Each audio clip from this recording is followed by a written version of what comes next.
Xenoblade Chronicles is full of surprises, but there's one area that's truly shocking. Prison Island. In both visits to this place, something incredibly important happens in regards to the story. So the destination and vision did eventually come true, and the future was not changed. So what was shocking? Well, let's go with this step by step. The High Entia Emperor opens up the chamber where a mysterious giant has been held for centuries. Shulk meets up with the giant named Zanza, who is the one who can power up the Monado. After the shackles are released, Zanza is killed by Metalface and a new speaking face, Nemesis. Shulk tries to hurt Nemesis, demanding that they give Fiora back. Metalface comes to her rescue and knocks Shulk on the ground. The party then tries to attack Metalface, but due to the fact they have no equipment that can handle Mekon, let alone face Mekon, it becomes nothing but a constant struggle. A strange thing happens when Metalface seems to know Dunban, and he is very confused, trying to get answers. This moment seems to play out almost the same way as the Colony 9 Metalface attack, with Shulk being temporarily incapacitated, his friends can't do anything against the Mekon. But a part of that seems to be missing. Just when everything seems dire, the Emperor uses the power of Prison Island to temporarily incapacitate Metalface. That victory is short-lived, however, because after Melee has a touching reunion with her father, Metalface almost immediately gets back up and stabs the Emperor, leaving him to die a slow and painful death. The thing is, Emperor was previously warned of this fate happening, but decided to accept his future, rather than change it. Melius sees this and watches on in horror. With Shulk's revenge-driven mind, he uses the Monado's power and slices off Metalface's arm. Right when Shulk is about to give the final blow and get the revenge he desires, Nemesis swoops in and takes a hit for her comrade. And then, this happens.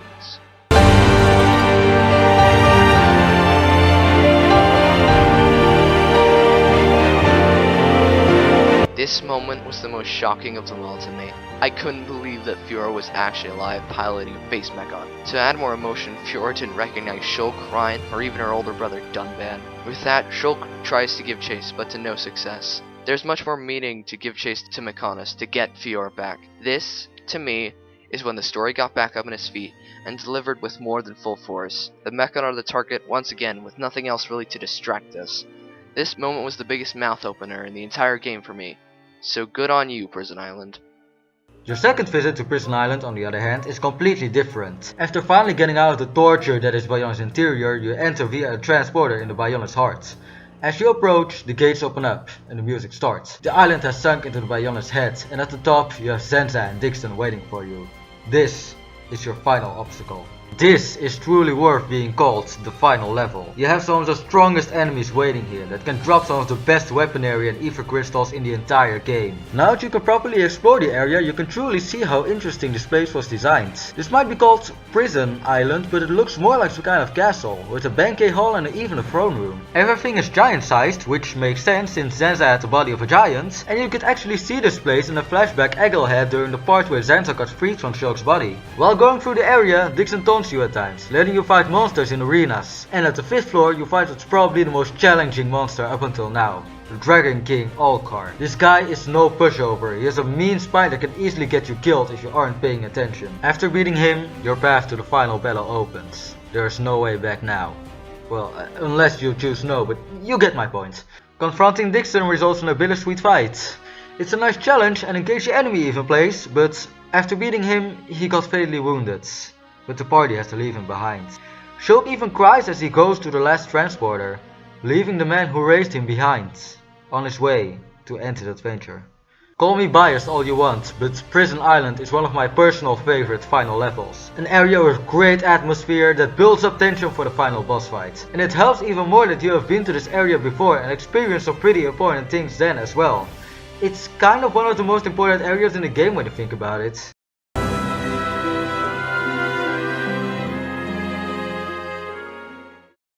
I'll be honest, when entering the Mekanos, I didn't really expect anything other than bland mechanical areas.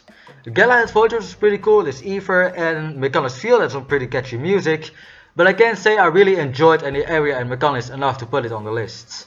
And then there is the central city of Mekanos, Agniritha. Since this is the capital Mekanos, the design is very restrictive and lifeless. There are a few landmarks, making each death lead to a slog back into the battlefield. Also, 4 towers are needed places to advance the story. The towers are so similar, however, and the area is so restrictive, that I kept going back to the same tower! This is not the best for traversal, so many narrow pathways and intervening places. The lack of landmarks makes it really hard to navigate. But then again, unlike Alchemoth, there are actually enemies to fight, meaning there's stuff to do than just walking around. What is there to do in this lifeless capital? This area might have its positives, but trying to 100% this place is a daunting task. Trying to get the necessary collectibles for the side quest can take hours of walking through the capital with no guaranteed success. Trying to take on a unique monster, or heck, any enemy, can be pretty annoying since you might attract other Mekon. Hope you have enough anti-Mekon weapons. This place is kind of what the colonies were for the Homs. Agnirufa was the capital for the Mekana. At the top of the central tower, Fiora, or Maynef, explains how the Mekana lived in peace, until Zenza sent Telefia to destroy the city. This was the reason Egil was out for revenge on the Bionis. And this also explains the stone Telefias in the capital. This place feels very isolated, really like an abandoned city. The music is so emotional. Too bad you never get to hear it because you're always getting chased by those stupid Mekons! Anyways, the story, yes. Part of Agniretha's story revolves around Charla and Gatto. Considering how effective the dream sequence back in the refugee camp was, you cannot leave that unfinished. Gatto was earlier revealed to be the base Mekon Jadeface, and to make matters worse, Agil had erased his memory, so he didn't recall Charla in the slightest. Gatto returns to Agniretha to fulfill Egil's orders. However, he seems to have a slight bit of resistance hurting Charla, and due to the fact that Fiora is one and the same with Mayneth, she uses her godly powers to break the curse that allows Egil to control faces such as Gatto. With Gatto coming to his senses, he pleads for the party to stop the suffering Egil causes, and the party sets off to do just that. With Gatto out of the way, Egil awaits you at the top of the capital. Convincing him to stop fighting against the Bionis didn't really work, so fighting him is the only option left. This is actually the only time you get to fight a Mekana in the entire game, without it being a Mekon of course. As you think you have him on your knees, Egil summons his face, ready for another round. After losing, the party is about to be turned to the dust, when Maynard steps in. Angered that his god so-called betrayed him, Egil offers to become the new soul of the Mekanis, and is about to destroy Agnirufa. As everyone is running away, Charla notices that Gatto is gone. She wants to go look for him, but Ryan stops her, comforting her knowing that Gatto is safe. As the explosion is about to hit everyone, Gatto appears and blocks the explosion with his body, sacrificing himself for Charla. We can even see Charlotte walking towards Gatto, only to be held back by Ryan. This was some of the only times I actually cried. The music made this moment so emotional, for me at least. Agniretha is a special area in this game. The music, story, and design come together to express emotions such as revenge, tragedy, wonder, and shock.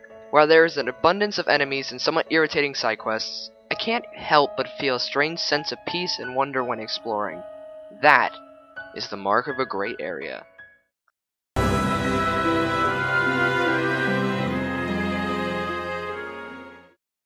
So after the unfinished battle in Colony 6, the player might just need to take a break from the intensity.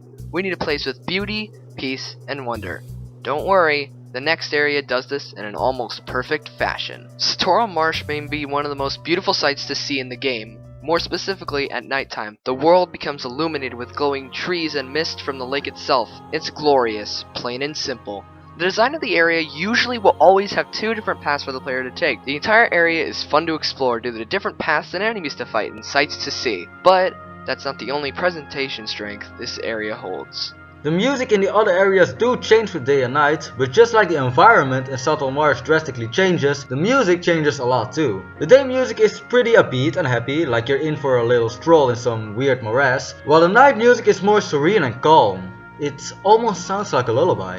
It really fits with the purpose of this area. After just having encountered Metalface, this place is the time for reflection of the group. No mech can get here, it's just you and the nature. Most hearts to hearts discuss the surroundings instead of the usual character traits and backstories. And the story quest where you have to collect the items for the ritual gives you a chance to see what this place really has to offer. And if you're in for some fighting, this place has you covered too. A bunch of unique monsters on your first visit here, many level 80 monsters making this a good place for grinding for the final boss, and even one of the super bosses is located here.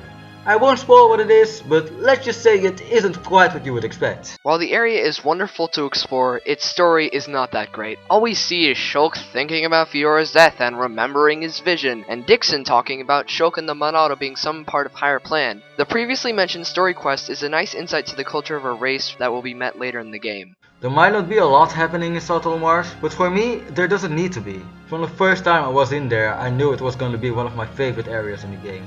The stunning mist and the sheer variety makes this a hard place to top.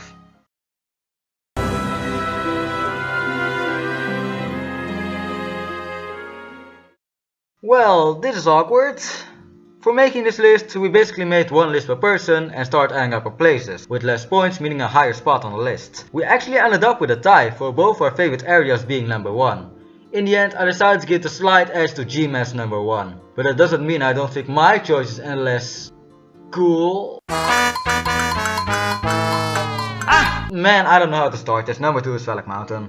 Selleck Mountain is a very open area, letting you explore springs, snowy hills, and a lava area? Yeah, that's really confusing. Not only that, the ice physics are so fun to abuse and make traversal exciting. Selleck Mountain is downright beautiful and calm. While Gower Plains is very exciting to traverse, the Brionis right arm gives off a feeling of wonder, and then that feeling transforms into beauty. Just like with Subtle Marsh, this place becomes almost unrecognizable at nighttime. The crystals start to shine thanks to the ether and light up the entire mountain. The music for the day and night are wonderful tracks in their own way. The daytime has a kind of mysterious vibe to it, which really fits for a reason you'll see later, and the night music has a more lonely and isolated, but still kind of warm vibe to it. It really fits for an ice level. This place is located on the right arm of the Brionis. It's quite a distance away from other areas, and because of that there aren't that many side quests in here, and the only ones are from Nopper researchers researching the mountain. Still, exploring the mountain in general is really fun, and looking down at it from one of the higher spots is one of the most beautiful things there is in this game. The creators clearly knew this, since there is a quest that asks you to go to 2 of the highest spots on the mountain, comparing which one has the best view. And I have yet to talk about the post-game bosses. From the 5 super bosses, Selleck Mountain has 3 of them. Final Marcus is the one you should probably tackle first, since he's only one level above the level 99 cap. Then there is Blizzard Balgazes. It gains crazy bonus effects in the special Blizzard weather, exclusive to Selleck Mountain. And the strongest monster in the entire game, the level 120 Avalanche Odyssey, who only appears in Blizzards. This one will take a lot of preparation and skill to bring down.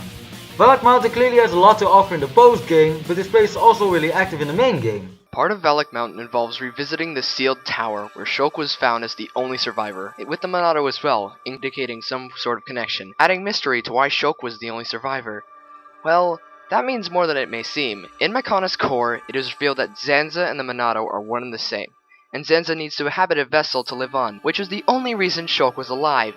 Dixon shot Shulk in the back to revive Zanza, and turned out to be one of the god's disciples. The entire reason he studied the Monado with Shulk was to help Zanza redo the cycle the world has: destruction and recreation. We are then told how Shulk's special uses of the Monado were inherited from Zanza, meaning that both Shulk and Fiora were revived by 2 gods of their world. To put it briefly, Selleck Mountain is the reason for Shulk's mastery of the Monado, setting up Shulk to be the hero of Brionis. Wow. Now for this area's big plot twist. The reveal of Metal Face's identity.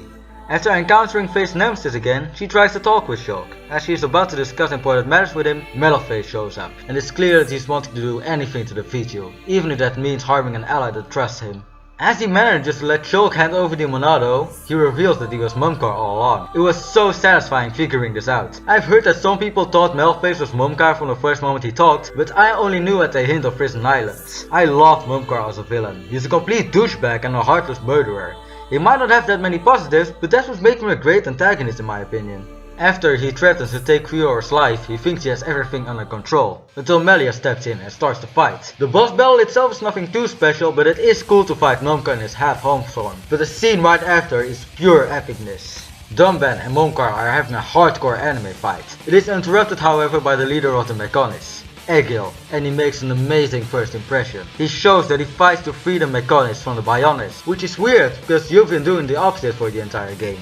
It raises a lot of questions, but before you get any chance to think, he takes Fiora and Mumkar back to Sword Valley, and Shulk and the gang chasing them is a nice ending to one of my favorite cutscenes in the entire game. While there is plenty of story involved with iconic moments and locations, Selleck Mountain can take a while to get through due to its open nature, but aspects compensating for the expanse of the area such as the music, views, ice slides, and story put this area so high on the list. The question is, what can beat it?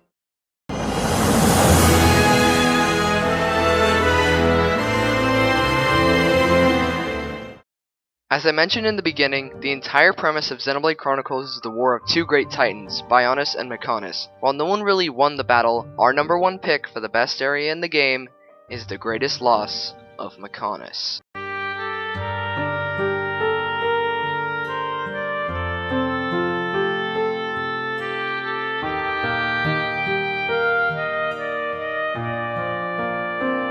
I can't believe how far this area went with everything. None of the areas mentioned before really use the idea of being on a Titan's body quite like Fallen Arm. The entire design is revolved around an arm to the point where hidden Mekana village is the palm of the hand and the digits of the area are the fingers of the Titan. Even the positioning of the arm is a foreshadowing to Shulk's later visions of Mekanos' core. Even areas like Selleck Mountain don't have this. The design involves lots of restrictive open areas, gradually easing the player into the narrow linear levels of Mekanos. The entire aesthetic is a beach, but with bionic and mechanical life, symbolizing the harmony that was once wished for. The music has something less happy to say. As this is the biggest loss of Mekanos, the music illustrates the grief, sadness, and destruction caused by Bionis to the people of Mekanos. That really hits it home for me, but the presentation is the only strong suit this area has. The Fallen Arm has, in my opinion, the best heart-to-hearts out of any place in Xenoblade Chronicles. A nice brother and sister conversation about Fiora's recovery, Riki has his best and cutest moments with Shulk's and Melia's hearts-to-hearts, and best of all, a deep conversation between Dunban and Melia by Mumkar's dead body. I already told you that I like Mumkar as a villain, so seeing his dead body like this, with the light in his eyes missing and the spear pierced through his body, it just gives me chills every time I see it. Melia starts the conversation as she wants to know more about the killer of her father. Then Dunban gives her more information about Mumkar's background and their old friendship. In one route we can even get to see that Dunban regrets that he didn't stop Mumkar before it was too late. And even when he can't forgive him for what all he has done, he still cares about him. At this point I almost start to feel sorry for Mumkar, even when you consider all the trouble he has caused for you.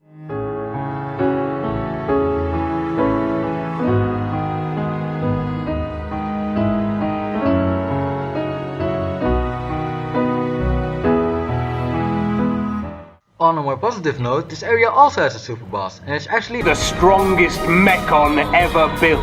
Yes, eat your heart out, Egil. This is the only Mekon super boss, and because of that, your best equipment might not be effective at first, so I hope you save those anti-Mekon weapons. This is also the first super boss with a notable spike. This is a real step up from Final Marcus, and you even find it on the same beach where you first ended up on. Of course we're looking at the story part, because man, this area has a lot going for it. After Shulk risking his life to save Fiora, he finds himself and his love on an unfamiliar beach. As he tries to get the unconscious Fiora to drink water, he tries to pour it into her mouth by a kiss. Aww. After waking Fiora, she seems to have gotten her memory back and acknowledges that this was her first kiss. If you don't think this moment is heartwarming and completely adorable, you might not have a soul. So, Fiora is saved. End of story, right? Well, there's still someone else in her body, so there's a new reason to continue the game. But first they need to reunite with the rest of the group. And speaking of the rest, where did they end up? The party is split up into 3 groups: Shulk and Fiora, Ryan and Sharla, and finally Melia, Dunban, and Riki. Ryan and Sharla have a moment where Ryan feels ashamed of himself for not really fulfilling his promise of protecting Shulk for Fiora, saying that Shulk is stronger, telling us the development of the protagonist. Ryan feels really useless to the party, but with Sharla's encouragement, Ryan goes back to the Ryan she knows. My personal favorite of the interactions involves Riki and Dunban. Riki says he is tired when it's really Melia showing how considerate he is towards others. Dunban seems to be troubled and Riki asks what's going on. Dunban is worried about what's going to happen with Shulk and Fiora. Riki tells Dunban to act as a father figure, as we are reminded that Riki has raised many children before, and looking after your children, or siblings in Dunban's case, is all you can do. This is the insight to Riki some people needed, showing that he isn't just the comedic relief of the group, but something a little more special. After Melia awoke, the 3 decided to look for the others. They ended up in a strange village where they found the rest of the party. The reunion between the cousins is cut short, however, by the introduction of the people that live there, the Mekana. The Fallen Arm would have lost so much of its identity if it didn't have the hidden Mekana village in it. Just like all other races, we eventually got to see the home of the Mekana, and it isn't what I thought it would be. I didn't really expect Alchemov levels of technology, but it looks surprisingly normal. The next part of the story takes place in Junks. Yes, that's how they called their ship. Linada, a Mekana doctor, offers to check up on Fiora, but asks you to find this. While she's busy with Fiora, the rest of the group goes to speak to village chief, Mikol. He might come over as a bit silly at the begin, but he's a serious guy. He's the father of Egil, but asks you to kill him for the good of the world. A bunch of NPCs actually talk about Egil. They used to respect him, but still think that he has gone too far. It's sad to see how consumed people can get with revenge. But about the NPCs, they have a bunch of side quests to offer. And like in Frontier Village, you have to do a lot of them if you want to unlock the Protect the Village line. And just like the Mekana Forest line, it gives a very special reward. The area is peaceful, but sad. After the crazy antics of Galahad Fortress, this really works as a break area. But unlike areas such as Satoral Marsh, there's still so much story substance. The symbolism, heart-to-hearts, music, story, and design make Fallen Arm our #1 Xenoblade Chronicles area. This has been Gamerman365. And this has been Max, and whether you have played Xenoblade on the Wii or Wii U's Virtual Console, on a new 3DS or an emulator, it will always have some of the most gorgeous, vast and impressive surroundings of any video game. And areas like the Fallen Arm perfectly represent all the aspects that made this game so great. You can't deny that it deserves to be #1. Neither can you deny the fact that Monolith Soft's magnum opus is indeed a masterpiece.